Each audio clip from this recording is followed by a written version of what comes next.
Байцгаана уу, та бүхэнд энэ өдрийн мэндийг хүргэе. Арт Дайра контентын маань хамгийн анхны дугаар эхлэхэд бэлэн боллоо. Ингээд манай студид маань нэг зочин ирсэн байгаа. Ингээд зочинтойгоо танилццгаая. Сайн уу? Өөрийгөө танилцуулаач.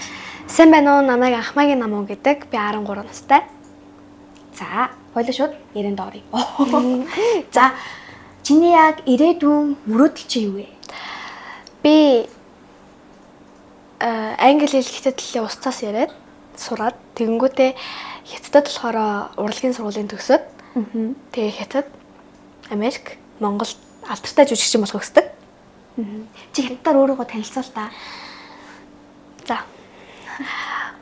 我叫阿南蒙，我13岁。 Ингээд болов юм богино. За.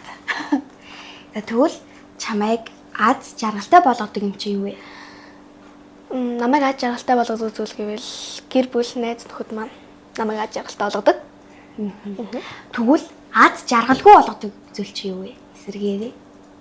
Гэр бүл ойр тойрны хүн алга болох ч юм уу, өгөх ч юм уу, тий. Тэгээ эсвэл өвчин тусахаар ер нь намайг амар аз жаргалгүй болгодог. Зөв. Чамд ер нь хэдэн найз байдаг вэ? Ер нь болох яг тулсан галзуу. Найз хэм бол зөндөө байгаа. Тэнгүүдээ сайн найз гэвэл 4 ширхэг л.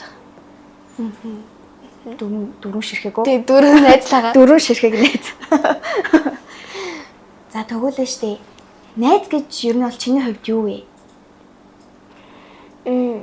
Найз хэр миний хувьд алдаад хийвэл тэр алдаагийн засаад найзалждаг. Тэнгүүдээ жаргалтай, гонигтай байх нь хажууд нь төшөг болоод аждаг. Хүнийг л одоо найз гэх бах та. Чи түрүүн урлагийн хүн болно гэсэн штэ.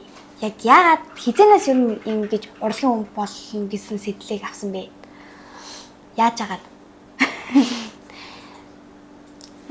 Хамгийн түрүүнд болохоор усан толгойн кино зураг авалт авсан шүү дээ. Тэр үед болохоор би яг тэр Facebook дээр зарыг хараад тэгээд залгасахгүй гэсэн чинь төлбөртэй гэхээр наазаас болигээд төлбөртэй гэхээр болигээд тэнгүүдээ яг өмнө жилийн 11 сард Green Jage гээд найнаатай хамтарсан тоглолт гээд тэр тоглолт за би нэг өөрийгөө сориод үзье гээд орсон байхгүй юу. Тэгээд хамгийн анхны кинонд тэнцээд тэр үед амар сандарсан, бүр аим шигтэй сандарсан. Тэгээд яг тэр үед тэнцээд тэгэл за ингээл болчих юм байна гэж бодоод тэгээд яг кинонд орсон чинь сургалт нь амар сонирхолтой санагдаад тэгээд кинон тоглох нь өөр амар гоё. Ягаад ч миний хобби болсон. Тэгээд амар гоё санагдсан болохоор Тэгвэл штэ